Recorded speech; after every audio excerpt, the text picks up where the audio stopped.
Hello everyone, मैं आपका स्वागत करती हूँ सीयूईटी हिंदी हब में। आज के सेशन में हम बात करने वाले हैं आपके हिंदी साहित्य के काल विभाजन और नामकरण के बारे में।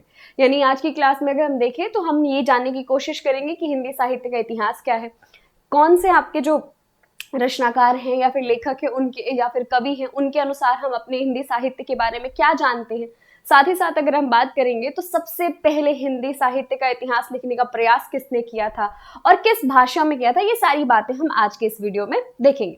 तो अगर मैं बात करूं तो इतिहास, जब हिंदी साहित्य का इतिहास बोले या फिर अगर हम बात करते हैं हिंदी साहित्य की या फिर अगर हम सिर्फ ऐसे भी बात करते हैं इतिहास की, तो हमारे दिमाग में बहुत सारी चीजें आती है, जिसमें से एक चीज हमें समझ में आती है कि इतिहास का मतलब होता है कि वो सब कुछ हम पढ़ते हैं जो बीत चुका है। यानी कि अगर मैं देखूं, हम कहते हैं ना कि अरे हिस्ट्री रिपीट इटसेल्फ, यानी कि जो इतिहास है वो खुद को क्या कर रहा है, दोहरा रहा है या दोहराता है। अब इसका क्या मतलब है, जो बीत चुका है उसकी हम बात करते हैं, यानी इतिहास वही बनता है जो समाप्त हो चुका है। अगर मैं बात करूं इतिहास का, तो अगर आप देखोगे तो हर एक सब्जेक्ट का अपना एक इतिहास होता है। यानी अगर मैं बात करूं तो लिटरेचर जो है, अगर हिंदी की भी बात करूं तो उसका भी एक इतिहास है और इंग्लिश की भी बात करूं तो उसका भी है। हिस्ट्री एक सब्जेक्ट है, फिर भी आप जानते हो कि हिस्ट्री में भी हम बहुत सारी चीजें पढ़ते हैं। तो अगर मैं इतिहास बोल रही हूं तो हिंदी में ऐसा क्या है जिसको हम इतिहास कह सकते हैं। तो जब मैंने शुरुआत करा तो मैंने एक बात बोला, इतिहास का मतलब ही होता है आपका जो बीत चुका है उसके बारे में हम पढ़ते हैं। यानी कि हमारे जो हिंदी साहित्य का इतिहास है, हम इसके अंतर्गत ये जानेंगे कि हमारे जो पीछे बीते हुए वर्ष हैं उसमें हमारा जो साहित्य रहा है वो कैसा रहा है, या हमारी जो हिंदी रही है वो कैसी रही है। यानी अगर मैं बात करूं तो क्या हमारी हिंदी इसी तरीके से इस्तेमाल की जाती थी, क्या खड़ी बोली के रूप में ही हम रहे हैं, या फिर अगर हम बात करें तो वक्त के साथ हमारे हिंदी भाषा में भी परिवर्तन आया है, हमारी रचनाओं में भी परिवर्तन आया है और हमारे समाज में भी परिवर्तन आया। जब हम इतिहास की बात करते हैं तो हमें ये समझ में आता है कि जो घटनाएं घटित हुई हैं वो किस समय हुई हैं, किस युग में हुई हैं और साथ ही साथ किस वातावरण में हुई हैं, इसके बारे में हम बात करते हैं।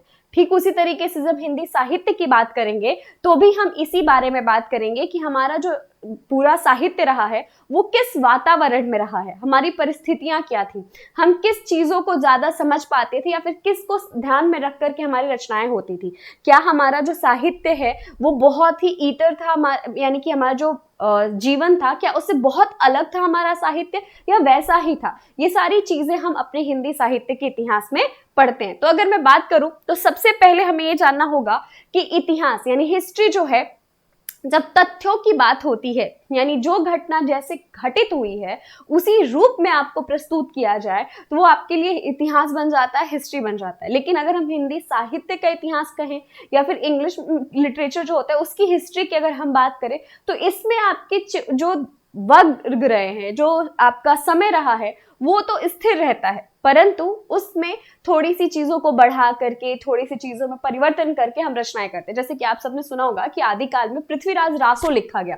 हम सब जानते हैं कि हम उसे प्रामाणिक और अप्रामाणिक दोनों ही भागों में विभाजित कर लेते हैं। कुछ आपके विद्वान हैं जो उसे प्रामाणिक मानते हैं, कुछ अप्रामाणिक मानते हैं। लेकिन पृथ्वीराज चौहान के अस्तित्व को स्वीकारा जाता है। क्यों? क्योंकि हिस्ट्री में भी अगर आप देखेंगे तो आप वहां पे पढ़ोगे। ठीक उसी तरीके से जब हम अपने इतिहास में भी आते हैं तो हम पृथ्वीराज चौहान के अस्तित्व को स्वीकार कर रहे हैं, क्योंकि हमें पता है कि इस नाम का कोई था जो शूरवीर था। तो क्या हुआ, हमारे पास तथ्य वही रहते हैं परंतु उसके जो आधार हैं वो थोड़े बदल जाते हैं, उसकी जो कहानियां हैं वो थोड़ी बदल जाती हैं, क्योंकि हम उस इतिहास को कलात्मक रूप दे देते हैं, थोड़ा ललित कलाओं से जोड़ देते हैं और फिर जाकर के हम उन्हें प्रस्तुत करते हैं। ठीक है, तो ये तो हो गया थोड़ा सा हमारा इंफॉर्मेशन जो साहित्य के बारे में। उसके बाद हम थोड़ी सी उसकी डिफिनेशंस पढ़ लेते हैं, किसके माध्यम से क्या बातें बोली गई या फिर हम किसी साहित्य या इतिहास के अंतर्गत बात रख सकते हैं। तो अगर मैं बात करूं तो अतीत के तथ्यों का वर्णन, विश्लेषण जो काल क्रम अनुसार किया गया हो, इतिहास कहा जाता है। यानी अगर हम अतीत के जितने भी तथ्य हैं जो आपके पास प्रस्तुत है उनका जब हम वर्णन करते हैं, उनका जब हम विश्लेषण करते हैं, जब हम उनके बारे में बात करते हैं, बहुत सारी चीजों को जानने की कोशिश करते हैं उन तथ्यों के बारे में, तब हम उसे क्या कहते हैं, उसे हम इतिहास कहते हैं। ठीक है, इतिहास के प्रति वस्तुपरक दृष्टिकोण जिसमें तर्कपूर्ण शैली एवं गवेषणात्मक पद्धति का आधार लिया गया हो उसे वैज्ञानिक रूप कहते हैं। यानी कि वैज्ञानिक अगर मैं बात करूं तो ये क्या हो गया, साइंटिफिक हो गया, ठीक है। अब वैज्ञानिक रूप का मतलब ये हुआ कि जब छोटा बच्चा होता है, उसे जब भी आप किसी नई चीज से इंट्रोड्यूस करते हो ना, तो उसमें बहुत ज्यादा क्यूरियोसिटी होती है, यानी कि वो बहुत ज्यादा चीजों को जानने की कोशिश करता है, उसके पास सवाल बहुत होते हैं, और अगर आप हर सवाल का जवाब नहीं देंगे तो वो उसके दिमाग में घूमता रहता है और वो हर किसी से सवाल पूछते रहते हैं। जैसे आप लोगों ने सुना होगा कि बच्चे बहुत क्यूरियोसिटी में बोलते हैं कि इसका नाम हमने ये क्यों रखा, फरवरी में 28 दिन ही क्यों होते हैं, ये सारे सवाल बच्चों के बहुत होते हैं और एक कॉमन चीज है। ठीक उसी तरीके से अगर कोई हमें तथ्य दिया गया, कोई घटना दी गई और उसके बारे में हम वैज्ञानिक दृष्टिकोण का इस्तेमाल कर रहे हैं, हम लॉजिक को लगा रहे हैं, यानी हम चीजों को लॉजिकली देख रहे हैं, तो हमारा क्या हो जाता है, वो वैज्ञानिक रूप प्रदान कर लेता है।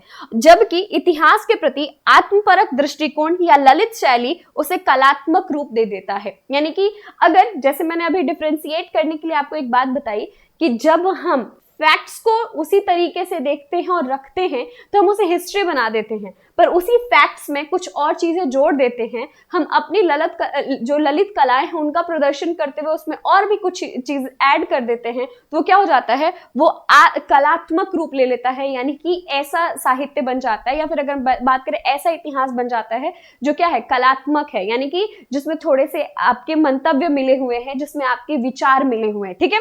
तो ये हुआ आपका इतिहास का डिफिनेशन। अब साहित्य का इतिहास कैसे कहते हैं, तो साहित्य के अंतर्गत सृजित ग्रंथों की विवरणिका और ग्रंथों को क्रमिक रूप से प्रस्तुत करने को कहते हैं। यानी कि अगर मैं बात कहूं तो साहित्य के इतिहास को क्या कहेंगे। अब यहाँ पे इतिहास का मतलब होता है तथ्यों को रखना, ठीक उसी तरीके से साहित्य में भी जितने भी आपके ग्रंथ हैं, या फिर अगर मैं बात करूं जितनी भी आपकी घटनाएं हैं, वो किस प्रकार कहां से घटित हुई है, उनको क्रम के अनुसार व्यवस्थित करना और प्रस्तुत करना ही साहित्य का इतिहास होता है।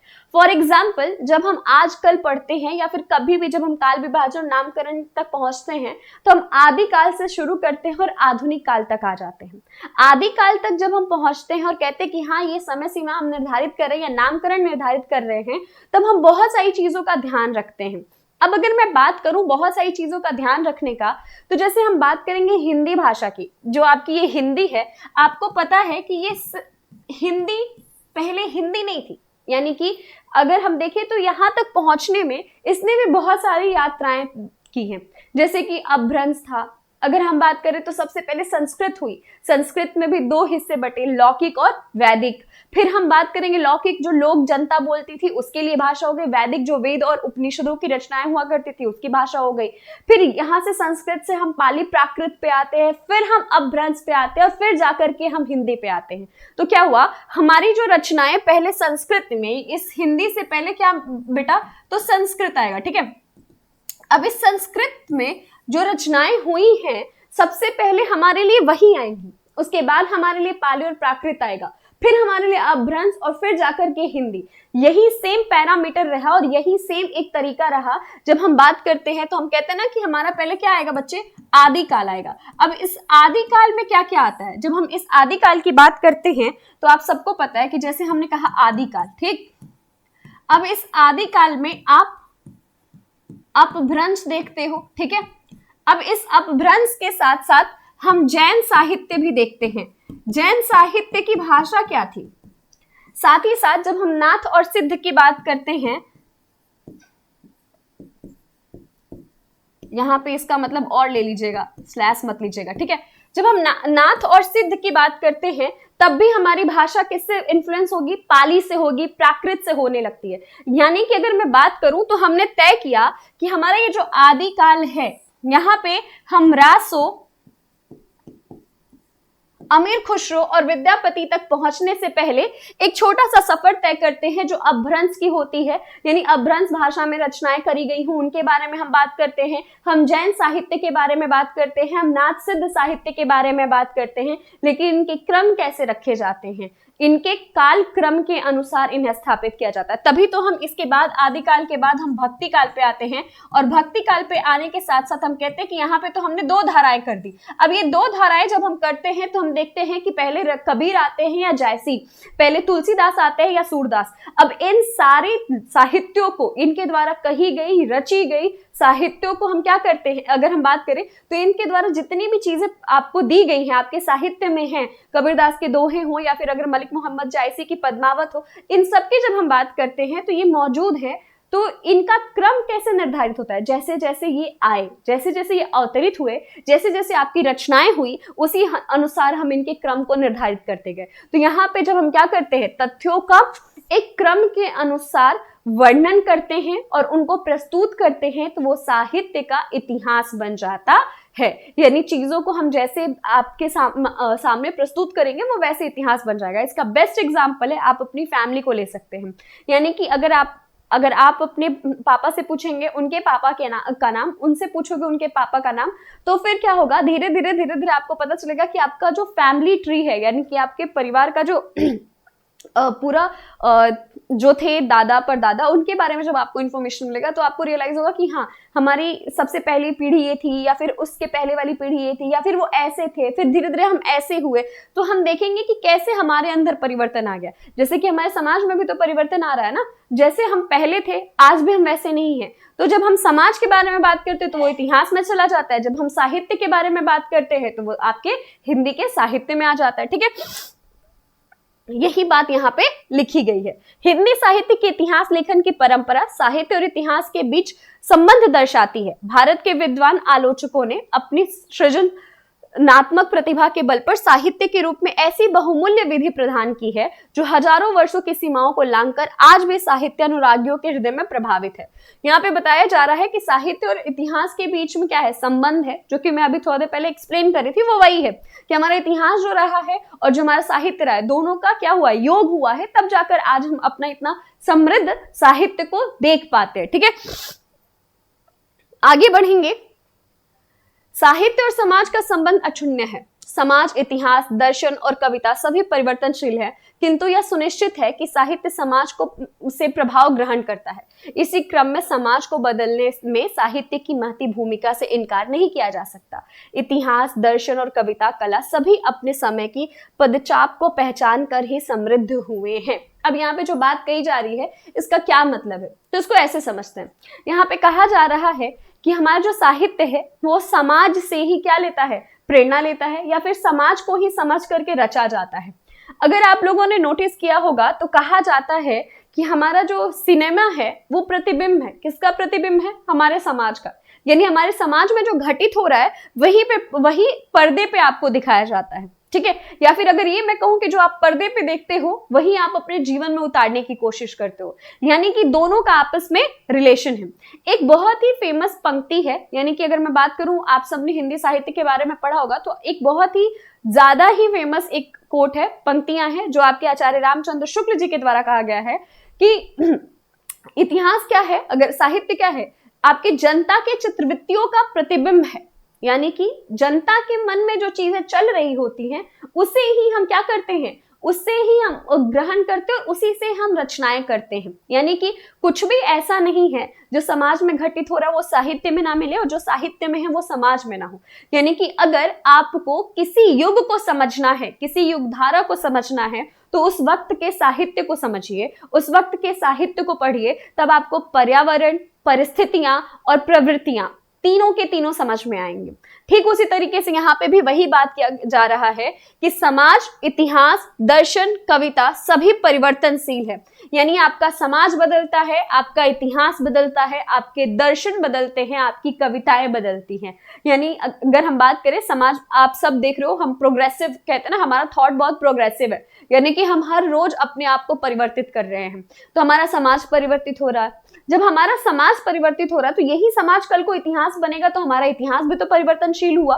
साथ ही साथ हमारा क्या है, दर्शन, हमारी विचारधारा भी तो बदल रही है। यानी कि हम क्या सोचते हैं, किस तरीके से चीजों को लेते हैं, हर चीज को सोचने का हमारा अप्रोच क्या है, ये सारी चीजें परिवर्तित हो रही है। तो यहाँ पे वही बात किया जा रहा है कि साहित्य समाज से प्रभाव ग्रहण करता है। यानी साहित्य में जो चीजें लिखी जाती है वो कहाँ से उठाई जाती हैं, आपके समाज से उठाई जाती हैं। यानी सेम फंडा जो हम बात करते हैं कि हमारा जो पर्दे पे दिखाया जाता है वो हमारे समाज का प्रतिबिंब होता है, या फिर हम जो पर्दे से ग्रहण करते हैं वो क्या होता है वही सीखते हैं जो वहां पे दिखाया जाता है। ठीक वही चीज यहाँ पे भी आपको देखने को मिलेगी। ठीक है, अब आगे बढ़ते हैं। आपके डॉक्टर नगेंद्र ने क्या कहा है हिंदी साहित्य के इतिहास के बारे में?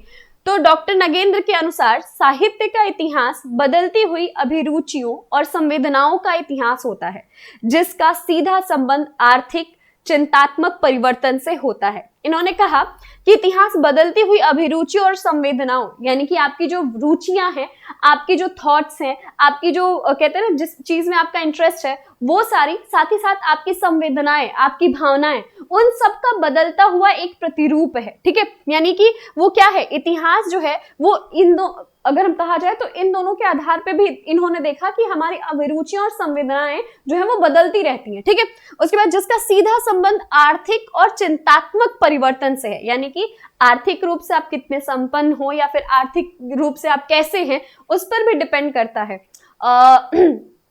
एक कोट है, मुझे नहीं याद है कि ये किसका है, हालांकि शायद शाहरुख खान ने किसी इंटरव्यू में कहा था कि अगर फिलॉसफी का मतलब अगर आप समझते हैं, हिंदी में कहते हैं दर्शन, और फिलोसफिकल बातें यानी कि बहुत ही ऐसी बातें जो आम जनता तब तक नहीं समझ सकती है जब तक कि वो मतलब हर तरीके से संपन्न ना। तो उन्होंने अपने किसी इंटरव्यू में कहा था कि फिलोसफिकल बातें करने के लिए भी ना पैसे होने चाहिए, यानी कि जो आप मोटिवेशनल स्पीकर्स को सुनते हैं तो वो जो थॉट दे रहे हैं वो बोलने के लिए उन्हें पैसे दिए जाते हैं और वो संपन्न है।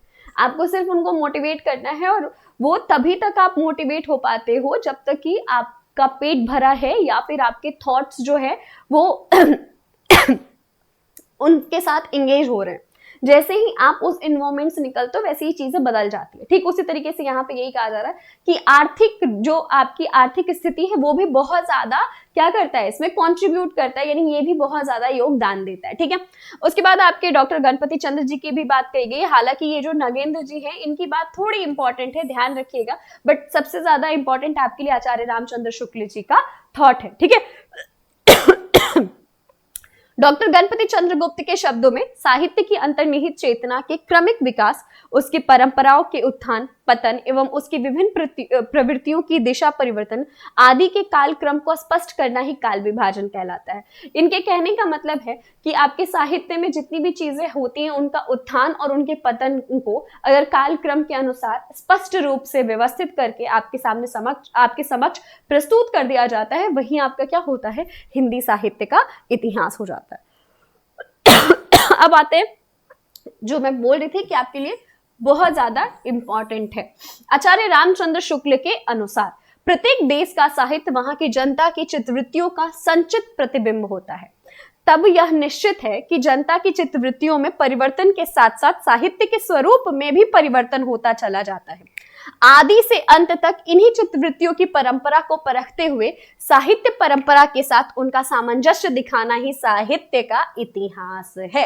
यानी कि जैसे जैसे आपके समाज में परिवर्तन आएगा, ठीक वैसे वैसे आपके इतिहास में भी परिवर्तन आएगा, और आपके समाज और इतिहास के मध्य में सामंजस्य बैठाना ही क्या है, हिंदी साहित्य का इतिहास है। ठीक है, मनुष्य के सामाजिक एवं सांस्कृतिक जीवन का विश्लेषण ही साहित्य कहलाता है। मनुष्य के सामाजिक सांस्कृतिक जीवन का विश्लेषण ही साहित्य कहलाता है। यानी साहित्य हम किसे कहेंगे, तो मनुष्य का जो सामाजिक जीवन है, यानी दुनिया के सामने वो जैसे जी रहा है और जैसे वो अपने आप को प्रस्तुत करता है, साथ ही साथ सांस्कृतिक जीवन यानी कि वो कल्चरली अगर कहा जाता है संस्कृति से अपनी कितना ज्यादा जुड़ा हुआ है या फिर वो कितना प्रभावित है, उसके बारे में जब हम बात करते हैं तो उसे हम क्या कहते हैं, साहित्य कहते हैं, यानी उसे ही साहित्य कहा जाता है। ठीक है, हिंदी साहित्य के इतिहास लेखन की पद्धतियां। ठीक है, अब ये जो आगे हमने बात की वो हमने थोड़ा हिंदी साहित्य को, इतिहास को समझा, साथ ही साथ हमने हिंदी साहित्य के इतिहास को भी समझा।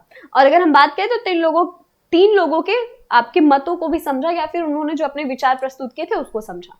अब हम बात कर लेते हैं आपके हिंदी साहित्य का इतिहास जो है वो लिखा गया है, तो सर्वप्रथम किसने लिखा और लिखने की पद्धतियां क्या रही, यानी कि इसको किस तरीके से लिखा गया है।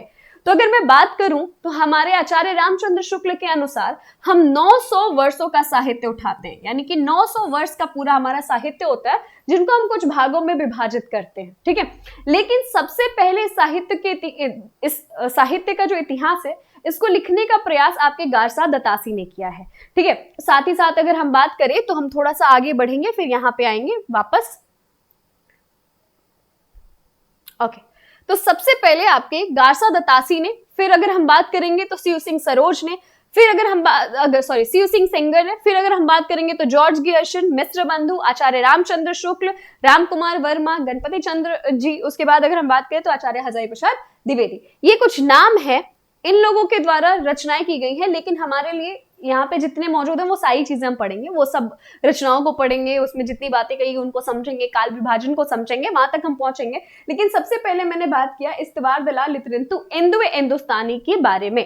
ठीक है, तो ये जो आपके इतिहास ग्रंथ लिखे गए हैं, यानी कि अगर हम बात करें तो हमारे हिंदी साहित्य के इतिहास ग्रंथ जो लिखे गए हैं वो किस तरीके से लिखे गए हैं, तो ये इनको जानने के लिए हमें लेखन पद्धतियां पढ़ना पड़ेगा। यानी कि हमें जानना होगा कि लेखन पद्धतियां कितने प्रकार की होती हैं और उसमें किस बात को कैसे प्रस्तुत किया जाता है या किसको कैसे ध्यान में रखना होता है। ठीक है, आपसे सवाल बनते हैं कि किस आपके विद्वान ने कौन से लेखन पद्धति का इस्तेमाल किया है। इसीलिए अभी तो सिर्फ आपको नाम दिखाया, बट हम लेखन पद्धति पे चलते हैं, उसके बाद फिर हम वापस से शुरू करेंगे एक एक चीजों को पढ़ने का। ठीक है, तो सबसे पहले जो लेखन पद्धति आती है उसे हम क्या कहते हैं, उसे हम कहते हैं वर्णानुक्रम पद्धति।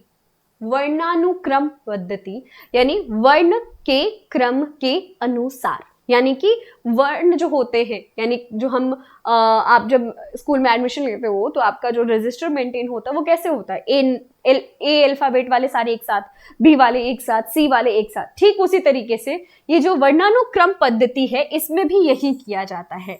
यानी इस पद्धति के अंतर्गत भी जिसका वर्ण पहले आए, जैसे मान लो अगर हम कबीर की बात करेंगे और अगर हम केशव दास जी की बात करेंगे,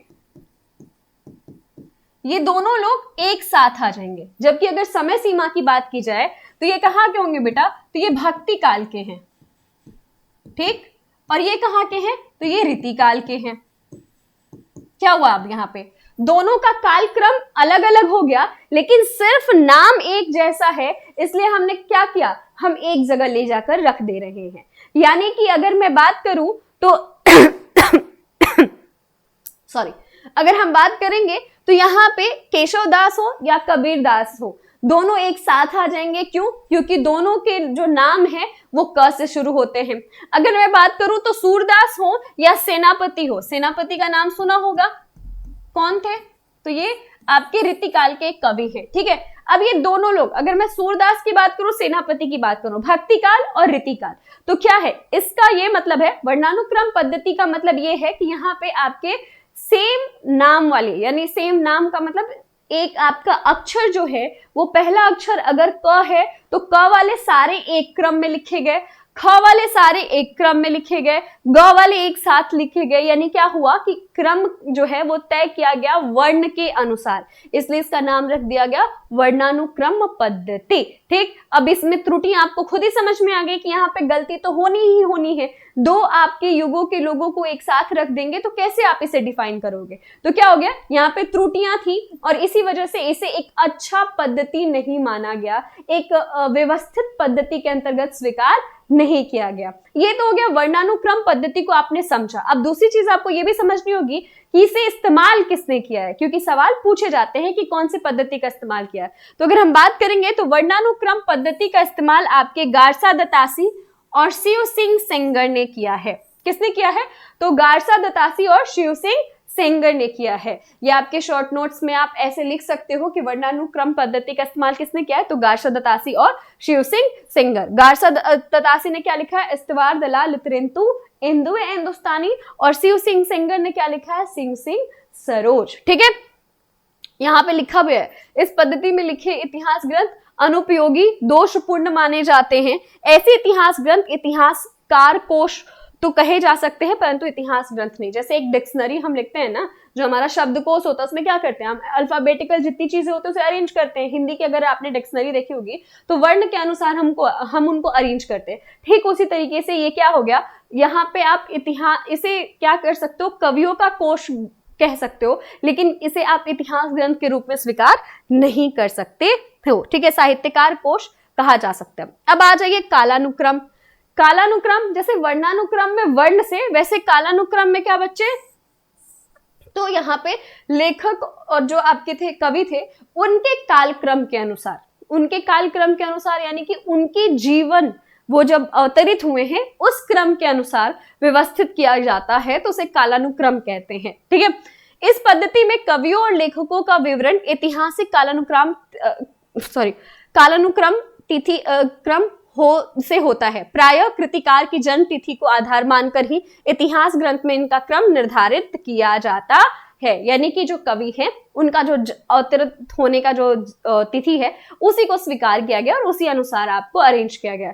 फिर क्या होगा यहाँ पे, मान लीजिए अगर कोई बहुत पहले अवतरित हुए हों परंतु वो आते भक्ति काल में है, तो क्या हो जाएगा रचनाएं फिर आपस में मिक्स मैच हो जाएंगी। तो ये भी क्या है, ये लेखन पद्धति भी त्रुटिपूर्ण है, यानी इसमें भी त्रुटियां हैं। जॉर्ज गियर्सन और मिश्र बंधु, जॉर्ज गियर्सन ने क्या लिखा है, the modern vernacular literature of Hindustan, और अगर हम बात करेंगे मिश्र बंधु, तो मिश्र बंधु विनोद। ये दोनों रचनाओं में कालानुक्रम का इस्तेमाल किया गया है, यानी कि कालक्रम के अनुसार आपके कवियों को रखा गया है। ठीक है, इतिहास रचनाकारों का जीवन परिचय और उनकी कृतियों के उल्लेख मात्र से पूरा नहीं हो, अपितु उसमें युगीन परिस्थितियों के संदर्भ में कवि की प्रवृत्तियों का विश्लेषण भी किया जाना चाहिए। इसके अभाव में यह इतिहास ग्रंथ न रहकर कवियों का वृत्त संग्रह मात्र रह जाता है, जो कि आपके आचार्य रामचंद्र शुक्ल भी कहते हैं, और इसी रूप में उन्होंने क्या किया है, इसको पहचान दी है। ठीक है,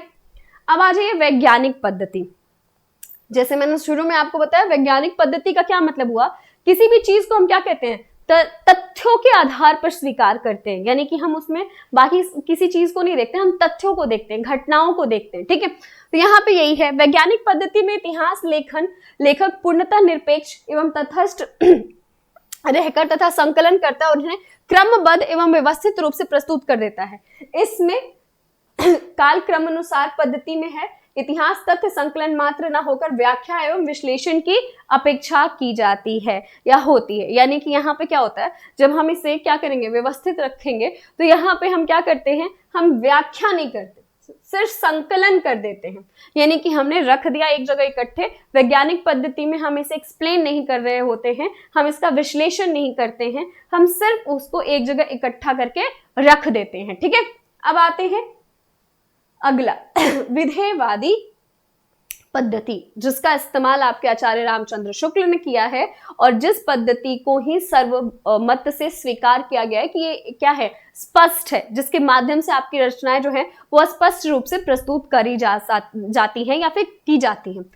साहित्य का इतिहास लिखने में यह पद्धति सर्वाधिक उपयोगी सिद्ध हुई। इस पद्धति के जन्मदाता 3 माने जाते हैं, जिन्होंने विधेयवादी पद्धति को 3 शब्दों में क्या किया है, डिफाइन किया है। वो किया है जाति, वातावरण और क्षण। अगर आप सबने थोड़ा ध्यान से पढ़ा होगा आचार्य रामचंद्र शुक्ल ने जो पंक्तियां कही हैं उसको, तो आप लोगों ने ध्यान दिया होगा कि वहां पे उन्होंने कहा जनता की चित्तवृत्तियां, साथ ही साथ उन्होंने कहा समाज की प्रवृत्तियां। यानी कि क्या है, जनता की चित्तवृत्तियां यानी जनता का मन, समाज की प्रवृत्तियां यानी कि वातावरण। तो यहाँ पे भी क्या है, जाति, वातावरण और क्षण, इन तीनों को डिफाइन करने वाला, इन तीनों को परिभाषित करने वाला कोई है तो क्या है, आपका विधेयवादी प्रवृत्ति। और जिस तरीके से मैंने इस चीज को एक्सप्लेन किया और जिस तरीके से हम इस बारे में बात कर रहे हैं, एक बात आपके दिमाग में क्लियर हो चुका होगा कि विधेयवादी प्रवृत्ति का इस्तेमाल किसने किया था, तो आचार्य रामचंद्र शुक्ल ने किया है। और आचार्य रामचंद्र शुक्ल का इतिहास ग्रंथ मील का पत्थर स्वीकार किया गया है, माना जाता है। तो इस बात को आप भी गांठ बांध करके रख लेंगे। ये तो हो गई इतनी बातें। आई नो कि बहुत सारी चीजें हो गई जो थ्योरेटिकल हो गई, जहां से लग रहा होगा कि अरे क्या ही पढ़ लिया, बट ट्रस्ट मी, अगर आपने इसे अच्छे से सुना है और समझा है तो आपको सारी की सारी बातें समझ में आई होंगी। और आपको ये भी समझ में आएगा कि हम इतिहास किसे कहते हैं, साहित्य किसे कहते हैं, साथ में साहित्य और इतिहास का क्या योग है, और साथ ही साथ किस किस पद्धतियों का प्रयोग किया गया है। ठीक है, अब आगे बढ़ते हैं। और जब हमने इतनी बातें कर ही ली है तो अब हम बात करेंगे आपके इतिहास ग्रंथों के बारे में, यानी आपके जो इतिहास ग्रंथ लिखे गए उनके बारे में कि सर्वप्रथम किसने लिखा, क्या लिखा, क्यों लिखा, कैसे लिखा, ये सारी चीजें। ठीक है, तो देखो ऐसा है कि हिंदी साहित्य के इतिहास की जब हम बात करते हैं जिसे गारसा दतासी ने लिखा, उससे पहले भी आपके कुछ ऐसे ग्रंथ लिखे गए हैं, कुछ ऐसे साहित्य आपको मिल जाएंगे जिसमें आपको वर्णन मिलेगा, लेकिन ये विस्तृत रूप से नहीं है, या फिर ये कहा जाए एक व्यवस्थित ढंग से नहीं है, इसलिए इन्हें इतिहास ग्रंथों के अंतर्गत नहीं रखा गया है। लेकिन आपने नाम सुना होगा 252 वैष्णव की वार्ता, 84 वैष्णव की वार्ता और भक्तमाल, इन तीनों का नाम सुना होगा। याद रखिएगा कि आपकी ये जो 84 वैष्णव की वार्ता और 252 वैष्णव की वार्ता जो है वो गोकुलनाथ ने लिखा है। साथ ही साथ अगर मैं भक्तमाल की बात करूं तो इसे किसने लिखा है?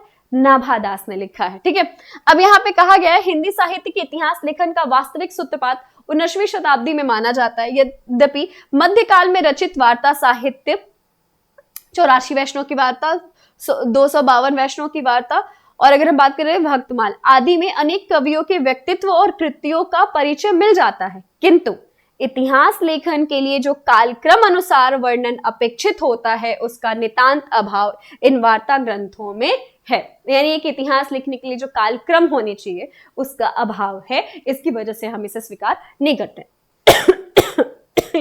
इन्हें साहित्य का इतिहास ग्रंथ नहीं माना जा सकता।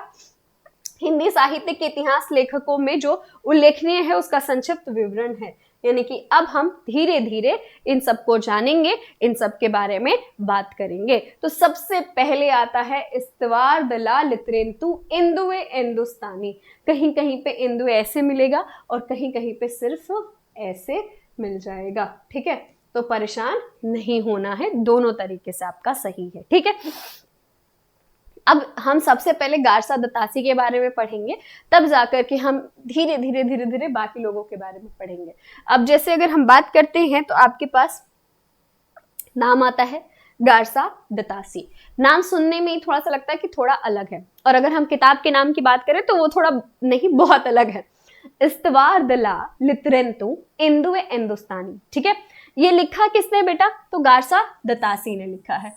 और ये अगर मैं बात करूं तो किस भाषा के कवि थे? तो फ्रेंच यानी फ्रांसीसी, फ्रेंच भाषा में ये लिखते थे और इन्होंने हिंदी साहित्य का इतिहास लिखने का सर्वप्रथम प्रयास किया।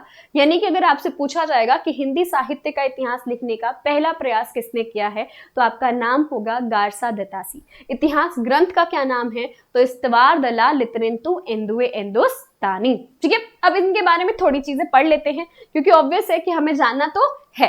तो अगर मैं बात करूं तो हिंदी साहित्य के इतिहास लेखन परंपरा का सर्वप्रथम प्रयास फ्रांसीसी विद्वान गारसा दतासी ने किया। ठीक है, गारसा दतासी के इतिहास ग्रंथ का नाम है इस्तवार दला लितरेंतु इंदुए हिंदुस्तानी। यकीन मानो पेपर तक इतनी बार ये नाम आपके सामने आएगा कि आप भूले नहीं भूलोगे, और ना ही वर्ष भी बहुत ज्यादा इंपॉर्टेंट है, याद रखिएगा। तो इसकी रचना 2 भागों में हुई। प्रथम भाग का प्रकाशन हुआ है 1839 में, वह द्वितीय भाग का हुआ है 1847 में। ठीक है, अब ये दोनों अगर देखा जाए तो आपको हमेशा याद रखना है कि आपका जो गारसा दतासी है उन्होंने फ्रेंच भाषा में इतिहास ग्रंथ लिखा है। इसके 2 भाग में प्रकाशन हुए हैं। पहला जो है 1839 में हुआ है, दूसरा 1847 में हुआ है। ठीक है, आगे बढ़ते हैं। इस पुस्तक के कुल 5 भाग थे, 2 संस्करणों में प्रकाशित हुए थे, जिसका रचना काल जो है प्रथम संस्करण जो है जिसमें 2 भाग थे, प्रथम भाग 1839 और दूसरा भाग कब हुआ? 1847 में। अब ये क्या है? ये आपका द्वितीय संस्करण, यानी कि इसका जो दूसरा भाग आया वो कब आया था? तो ये आपका 1870 में आया और आपका 1871 में। अब ये दिमाग में ये मत लगाना कि ये दोनों तो हमने पढ़ ही लिया था, फिर ये तीसरा का संस्करण की बात हो रही है, भाग की बात नहीं हो रही। तो इस बात का ध्यान रखना कि पहला संस्करण कब आया था, तो ये 2 भागों में विभाजित करके 1839 में और 1847 में। जनरली आपके लिए इंपॉर्टेंट यही 2 सेक्शंस होते हैं, यानी ये 2 टाइम लाइन आपको याद रहना चाहिए। उसमें भी अगर मैं बात करूं तो स्पेशली ये वाला टाइम लाइन आपको याद होना चाहिए कि 1839 में गारसा दतासी ने हिंदी साहित्य का इतिहास का पहला जो भाग है उसका क्या करवाया था? प्रकाशन करवाया था। ठीक है, इसका प्रकाशन ग्रेट ब्रिटेन ऑफ आयरलैंड की दी ओरिएंटल ट्रांसलेशन कमेटी द्वारा हुई। इस ग्रंथ का प्रथम में गारसा दतासी ने आपके 738 कवि लेखकों का परिचय दिया, जिसमें से 72 क्या थे, आपके हिंदी कवि थे। ये जब आप नोट्स बनाना है ना, तो डायरेक्ट यहाँ पे आप आराम से बिना कुछ सोचे समझे और बिना इतना सारा ये जो आपको दिख रहा है ऐसा कुछ किए हुए, यानी कि अगर आप शॉर्टकट में नोट्स बनाना चाहते हो तो सिंपल है कि आप यहाँ पे लिख देना गारसा दत्तासी, ठीक है, एंड आपको पता है किस भाषा में, फ्रेंच, ठीक। साथ ही साथ यहाँ के साथ आप लिख लेना अपना टाइम स्लॉट 1839 एंड 1847, दिमाग में ये फिट हो जाएगा। इसके लिए आपको एक्स्ट्रा कुछ नहीं करना होगा, नाम आपको याद हो जाएगा। आप लगता है प्रोनाउंसिएशन में कि अरे बहुत डिफिकल्ट है, बट ऐसा होगा नहीं, ठीक है।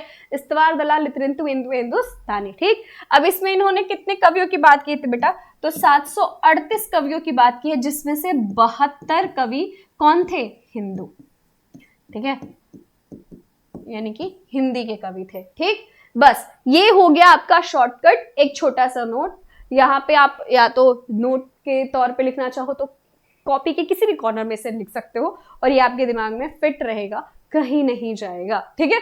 ये बातें हो गई आपके गारसा दत्तासी के बारे में, ठीक। अब थोड़ी सी और चीजें होंगी। इस ग्रंथ का दूसरा संस्करण 3 भागों में प्रकाशित हुआ। यह पेरी से प्रकाशित हुआ। प्रथम भाग में अत्यंत विस्तृत भूमिका है और 1223 कवियों का परिचय है। तृतीय भाग में भूमिका नहीं है, इसमें एक 1200 कवियों और लेखक हैं। तीसरी जिल्द में एक छोटी सी विज्ञपित है और उसके बाद 801 कवियों का विवरण है। 3 भागों में कुल मिलाकर 3224 कवियों का क्या है, विवरण है। तो ये जो चीज है ये विस्तृत रूप में थोड़ा सा दिया गया है। जो आपको नोट्स मिलेंगे वो ये पूरे होंगे, यानी कि अगर मैं बात करूं वन लाइनर में जब हम शिफ्ट करेंगे, यानी कि आपको एक तो ये PDF मिल जाएगा तो आप ऐसे पढ़ लोगे। दूसरी चीज अगर मैं बात करूं तो जब हम वन लाइनर्स की बात करेंगे तो ये जितनी भी राम कहानी लिखी गई है इसे हम क्या करेंगे, इसे बिल्कुल मिनिमम लाइंस में कन्वर्ट कर देंगे, क्योंकि वो आपके लिए यूजफुल होगा और आपको ऐसे ही अपने शॉर्ट्स नोट्स बताने हैं। यानी कि अगर मैं बात करूं तो वो छोटे छोटे से, ठीक, बहुत ज्यादा आपको इस पर नहीं टाइम लगाना है। एक तो इसलिए भी क्योंकि आपको क्या है, टूल एंड ट्रिक्स यूज करने जिससे आपको याद हो। दूसरा ये भी कि अगर हम पूरी चीजें याद रखते हैं तो चीजें कहीं ना कहीं मिस आउट हो जाती है, ठीक है। तो हम थोड़ा थोड़ा करके याद रखेंगे ताकि मिस आउट ना हो, आपको भी याद रहे और आप आराम से कर लो, ठीक है। आचार्य शुक्ल ने इसे क्या कहा है, वृत्त संग्रह कहा है। अब वृत्त संग्रह क्यों कहा है ये मैं आपको ऑलरेडी एक्सप्लेन कर चुकी हूं। तो आप ये मुझे अगर कहीं भी कंफ्यूजन होगा कि वृत्त संग्रह क्यों कहा है तो आप या तो कमेंट सेक्शन में पूछ लेना, या फिर जिनको समझ में आ गया कि वृत्त संग्रह क्यों कहा गया है वो कमेंट सेक्शन में बताएंगे कि क्यों कहा गया है, ठीक है। अब अगर हम बात करें तो इस्तवार दलाल लितरिंतु इंदुए हिंदुस्तानी, इन शब्दों को डिकोड कर देते हैं, यानी कि इनको क्या क्यों ये नाम रखा गया, ऐसा क्यों, डिफिकल्ट सा क्यों लगता है। तो देखो अगर पढ़ोगे तो इस्तवार दला, इस्तवार का मतलब क्या होगा, इतिहास, ठीक है, क्या है, इतिहास ग्रंथ ही है ना, ठीक है। अब उसके बाद अगर हम बात करते हैं लितरेंतु, लितरेंतु का मतलब क्या होता है, लिटरेचर, यानी कि अगर आपने देखा होगा लिटरेचर, ठीक। अब लिटरेचर को अगर मैं बात करूं तो हिंदी में अगर आप उसे कन्वर्ट करोगे तो हम साहित्य कहते हैं, और फ्रेंच में लितरेंतु का मतलब हो जाता है लिटरेचर, लिटरेचर का मतलब होता है साहित्य। इंदुए का मतलब होता है हिंदुओं के द्वारा बोली जाने वाली हिंदी, और हिंदुस्तानी का मतलब होता है मुसलमानों के द्वारा बोली जाने वाली उर्दू मिश्रित हिंदी। यानी कि इस्तवार दला लितरेंतु इंदुए हिंदुस्तानी, अगर आप इसे डिकोड करके दिमाग में रखोगे तो नाम भी याद रहेगा, और डिकोड जो किया वो इस्तवार का मतलब इतिहास, लितरेंतु का मतलब लिटरेचर, इंदुए का मतलब कि हिंदुओं द्वारा बोली जाने वाली हिंदी, और हिंदुस्तानी का मतलब कि उर्दू मुसलमानों द्वारा बोली जाने वाली उर्दू मिश्रित हिंदी, ठीक है। ये तब की बात हो रही है जब इतिहास ग्रंथ लिखने का प्रयास किया गया था। इन्होंने अपने इतिहास ग्रंथ में किसी भी काल क्रम का इस्तेमाल नहीं किया है, किसी भी रूप से आपके वर्गों को विभाजित करने का प्रयास नहीं किया है, ठीक है। आगे बढ़ते हैं। सन अब ये जो आपका इस्तवार दलाल लितरेंतु इंदुए हिंदुस्तानी है, इसका अनुवाद किया गया था, जिसे किया है आपके लक्ष्मी सागर वार्ष्णेय ने, ठीक है। किसने किया है, लक्ष्मी सागर वार्ष्णेय ने। ये सवाल एक बार शायद पूछा गया है या फिर शायद नेट में पूछा गया है, right now I am not clear, but हाँ ये अनुवाद वाला सवाल जो है वो आपसे किसी न किसी रूप में पूछा गया। ठीक है, अब हम बात कर लेते हैं आपका शिव सिंह सेंगर जी ने क्या लिखा है बच्चे, तो शिव सिंह सरोज लिखा है। ठीक, इनकी रचना क्या है, शिव सिंह सरोज। तो यहाँ पे शिव सिंह सरोज शिव सिंह सेंगर द्वारा लिखा गया है। किसी भारतीय का हिंदी साहित्य अगर बात करें तो ये पहले आपके भारतीय थे जिन्होंने हिंदी साहित्य का इतिहास लिखने का प्रयास किया है। ठीक है, इन्होंने अपनी रचनाओं में अपने हिंदी साहित्य में कवियों को क्या किया, संग्रहित किया है। जैसे कि आप पढ़ चुके हो कालानुक्रम अनुसार, यानी कि इन्होंने भी कवियों को संग्रहित किया उनके तिथियों के अनुसार, उनके जन्म तिथियों के अनुसार, जिसमें जॉर्ज गियर्सन और इनका दोनों लोगों का नाम आता है। शिव सिंह अगर बात करा जाए तो इनका नाम इसलिए ज्यादा मायने रखता है आपके लिए क्योंकि पहले जो थे वो फ्रांसीसी थे, यानी फ्रांसीसी विद्वान थे।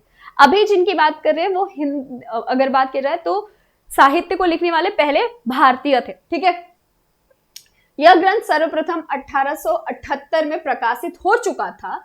अनेक त्रुटियां रह जाने के कारण पूर्णतः संशोधन के पश्चात 1883 में प्रकाशन हुआ और जो मूल रूप से स्वीकार किया गया है जिस वर्ष को, वो 1883 है। ठीक है, कौन सा है, 1883 है, कंफ्यूज मत होइएगा। इसका पुनः प्रकाशन करवाया गया। इसका प्रकाशन 1883 ही मान्य है। ठीक है, ये नहीं कि दोनों बता दिया गया है तो हम एक कोई भी याद नहीं, 1883 मान्य है, याद रखिएगा। सबसे पहले गारसा दत्तासी ने कब किया, तो 1839। उसके बाद आपके कौन आ जाते हैं, शिव सिंह।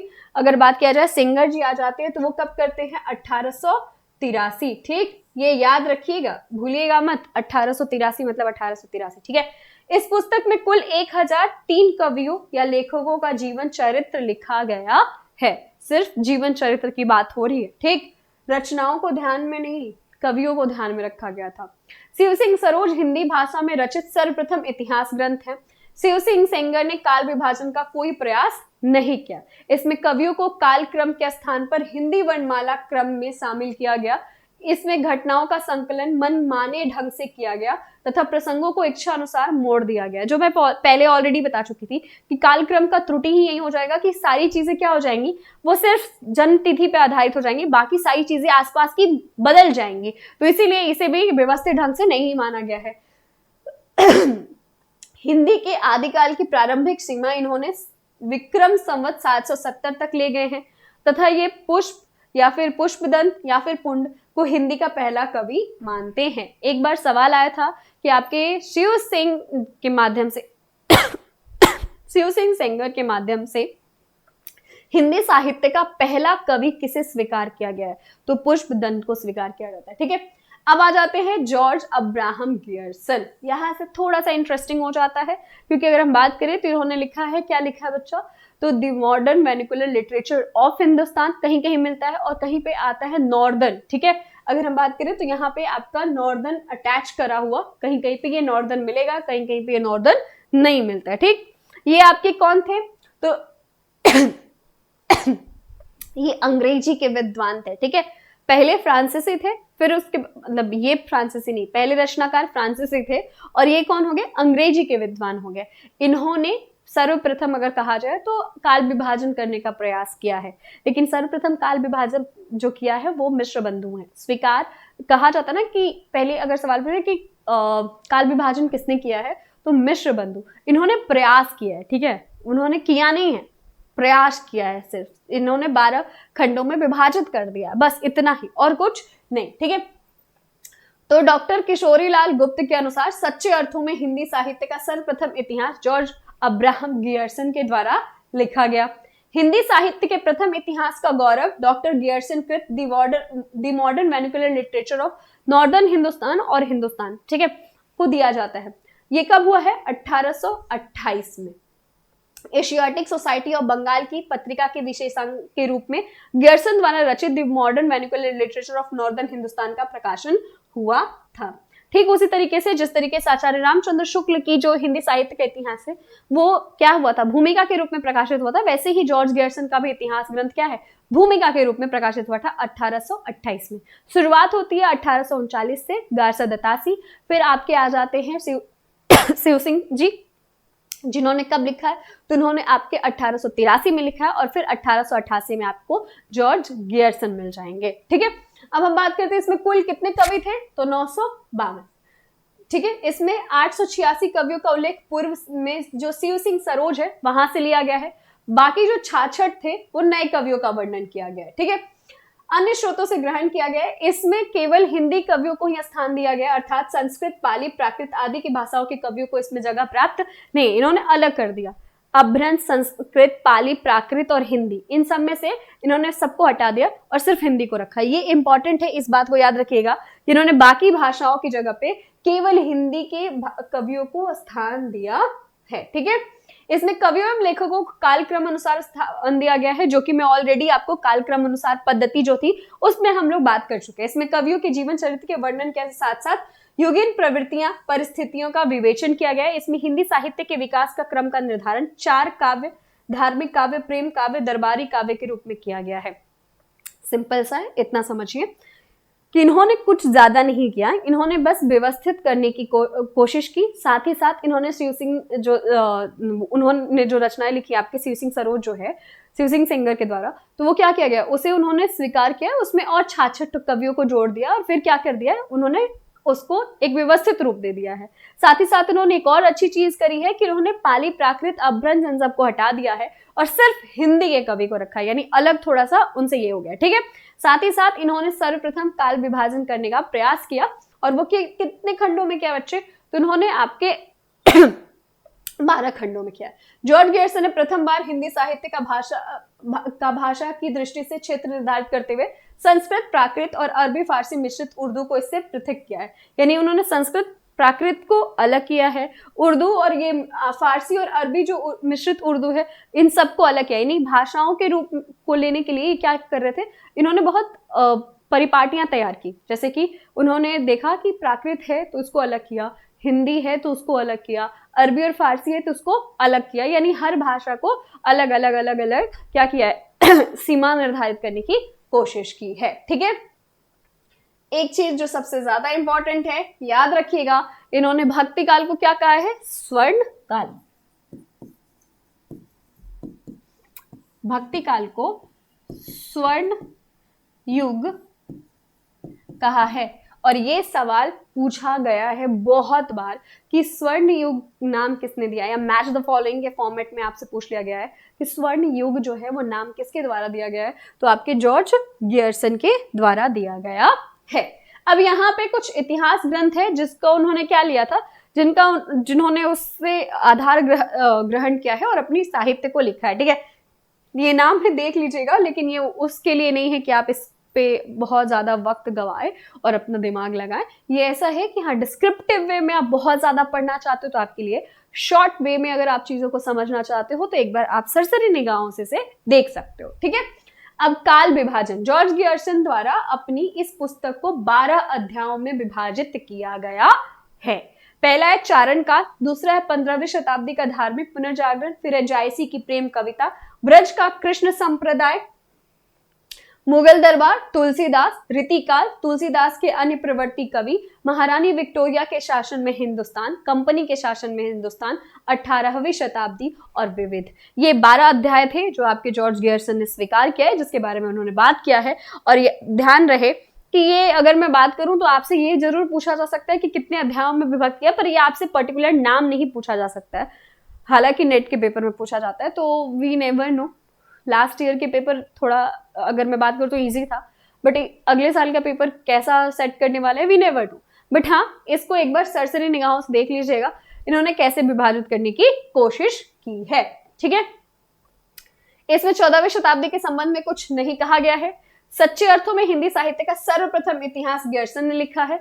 जॉर्ज गियर्सन ने हिंदी को अंग्रेजी द्वारा आविष्कृत भाषा कहा है। ये भी याद रखिएगा, हिंदी भाषा वाला विवाद जब भी चलता है ये सवाल आपसे पूछा जा सकता है कि आपके जॉर्ज गियर्सन हिंदी को क्या करते हैं, तो आपका अंग्रेजी का आविष्कृत भाषा मानते हैं। ठीक है, अंग्रेजी से आई हुई है ऐसा माना जाता है। ठीक, आचार्य रामचंद्र शुक्ल इस रचना को भी इतिहास पुस्तक के रूप में स्वीकार नहीं करते हैं, वो इसे बड़ा वृत्त संग्रह कहते हैं। कौन? आचार्य रामचंद्र शुक्ल। गांठ मान लीजिएगा, जहां जहां आचार्य रामचंद्र शुक्ल आएंगे दोनों कान खड़े होने चाहिए और उनकी जो बातें कही है उसे गांठ बांध करके आप बैठे रहने चाहिए, क्योंकि उनकी बातें अगर आपको याद नहीं है तो आप बहुत कुछ मिस कर जाओगे। तो वो हमेशा याद रखना, कान खड़े होने चाहिए, जब भी उनका नाम आए याद रखना कि क्या बोल रहे थे। अब अगर हम बात करें तो आज की इस वीडियो में हमने आपके हिंदी साहित्य के बारे में बात किया, यानी सबसे पहले इतिहास के बारे में बात किया, फिर साहित्य के बारे में बात किया, फिर साहित्य के इतिहास के बारे में बात किया, फिर हमने लेखन पद्धतियों के बारे में बात किया, फिर हमने आपके गारसा दत्तासी, शिव सिंह सेंगर, और अगर हम बात करेंगे तो आपके जॉर्ज ग्यर्सन के बारे में हमने बात किया। ठीक, हम अब जो है जितनी चीजें हम देख रहे थे, यानी जितनी चीजें हमने पढ़ी, उसी आधार पे कुछ क्वेश्चंस दिए गए, जिसमें 2-4 क्वेश्चंस के आंसर मैं आपको बताऊंगी, बाकी क्वेश्चंस आपको छोड़ के जाऊंगी। जो आपको क्या करना है, कमेंट सेक्शन में उसका आंसर देना है। मुझे भी तो समझ में आना चाहिए कि कितना अटेंटिव होकर के आपने ये पढ़ा है, या फिर कितने अटेंटिव होकर आपने क्लास को वो किया है, ध्यान दिया है, ताकि हम इस चीज पे आंसर्स तक पहुंच पाए कि हाँ आपने आंसर जो लगाए हैं वो सही है या नहीं है, या फिर अगर आप इतने अच्छे से सुन रहे हो कि क्या बताया गया तो आंसर आपके सही आएंगे। दूसरी चीज कि आज जितना पढ़ाया गया है उसी में से कुछ क्वेश्चंस होंगे, 1-2 क्वेश्चंस इधर उधर से हो सकते हैं, जिसके बारे में आप नेक्स्ट लेक्चर में पढ़ लेंगे। और ये सिर्फ कह सकते हैं कि डेमो काइंड ऑफ थिंग है, जहाँ पे हम ऐसे क्वेश्चन इंक्लूड कर रहे हैं। आने वाली क्लास में हमारी जो वो है क्वेश्चंस हैं या पैटर्न्स हैं क्वेश्चन के, वो बदल जाएंगे। ये इतना इजी फॉर्मेट में आपसे सवाल नहीं पूछा जाएगा। ठीक है, तो पहला क्वेश्चन आपसे पूछा गया है, गारसा दत्तासी मूलतः किस भाषा के विद्वान थे? फ्रेंच, लैटिन, अंग्रेजी और हिंदी। तो आप सबको पता है, जो मैंने अभी आपको बताया कि गारसा दत्तासी ने किस भाषा में लिखा है, तो फ्रेंच भाषा में, फ्रांसीसी भाषा में लिखा है, जिसमें लिटरेंतु जो होता है वो लिटरेचर होता है, साहित्य होता है। ठीक है, कब लिखा है? तो 1839 में लिखा है। ठीक है, दूसरा पार्ट आपका वो पता है 1847 में आया है। याद कौन सा रखना है? ये वाला रखना है। हिंदी साहित्य का पहला इतिहास किसे माना गया है? तो अगर हम बात करेंगे तो सर्वप्रथम इतिहास ग्रंथ लिखने का प्रयास किसने किया है? तो आपके गारसा दत्तासी ने किया है। ठीक है, नेक्स्ट क्वेश्चन, गारसा दत्तासी ने किस वर्ष में हिंदी साहित्य का इतिहास लिखा है? अभी जस्ट मैंने आंसर किया है, तो अभी से मैं इसको मार्क कर दूंगी क्योंकि कोई मतलब है नहीं। ठीक है, शिव सिंह सरोज किसकी रचना है? शिव सिंह सेंगर, राजा शिव सिंह, ग्यर्सन, रामचंद्र शुक्ल। तो ऑब्वियस है कि आपके शिव सिंह सेंगर ने लिखा था। ठीक है, चलिए नेक्स्ट क्वेश्चन, मिश्र बंधुओं में कौन शामिल नहीं है? तो देखो एक बात बता देती हूँ, कृष्ण बिहारी, सुखदेव बिहारी और गणेश बिहारी हैं, आपके राम बिहारी नाम के कोई नहीं थे। हालांकि ये हम कल की क्लास में पढ़ेंगे, बट ठीक है आज बता देते हैं। मिश्र बंधु विनोद का प्रकाशन वर्ष क्या है? ये आज ना पढ़ाया है और ना ही मैं इसका आंसर बताऊंगी। या तो आप ऑब्वियस है, नाम दिया हुआ है, पीछे आपका वर्ष भी दिया हुआ है, किस वर्ष में प्रकाशित हुआ है। अगर आपने थोड़ा ध्यान से देखा होगा तो आंसर आपको पता होगा, नहीं देखा है तो कोई बात नहीं, आप आंसर कल की क्लास में देंगे। बट हाँ, अभी हमने नहीं पढ़ा है तो इस क्वेश्चन को हम छोड़ेंगे। और साथ ही साथ अब आगे के 5 क्वेश्चन और हैं जो मैं आपको दिखा रही हूँ। आचार्य रामचंद्र शुक्ल ने हिंदी साहित्य का इतिहास कब लिखा था? ये भी आपके आज के स्लाइड में है। हिंदी साहित्य का आलोचनात्मक इतिहास किसने लिखा है? ये भी आज की स्लाइड में है। हिंदी साहित्य के इतिहास लेखन की परंपरा के सूत्रपात किसे माना गया है? ये भी आज के आपके स्लाइड में है। हिंदी साहित्य के सर्वप्रथम इतिहास ग्रंथ का रचनाकाल क्या है? एंड लास्ट वन, निम्नलिखित में से कौन सी पुस्तक हजारी प्रसाद द्विवेदी की नहीं है? अब ये जितने क्वेश्चंस आपको मिले, इन सब का आंसर आपके स्लाइड में है, और ये सारी चीजें अभी फिलहाल तो मैंने पढ़ाई है। अब हम या तो आप इसका आंसर कमेंट सेक्शन में देंगे, नहीं तो नेक्स्ट सेशन में हम थोड़ा सा पढ़ेंगे, फिर हम क्वेश्चन आंसर पे आएंगे। बट हाँ, आप अगर कमेंट सेक्शन में देंगे तो आपका भी रिवीजन हो जाएगा और आपने जितनी चीजें पढ़ी हैं वो सम अप भी हो जाएगा। ठीक है, सो इसी के साथ हम आज का ये सेशन यहीं पे समाप्त करते हैं। अब हम आपसे मिलेंगे नेक्स्ट सेशन में, तब तक आप स्वस्थ रहो, मस्त रहो और अपना ध्यान रखो। Thank you.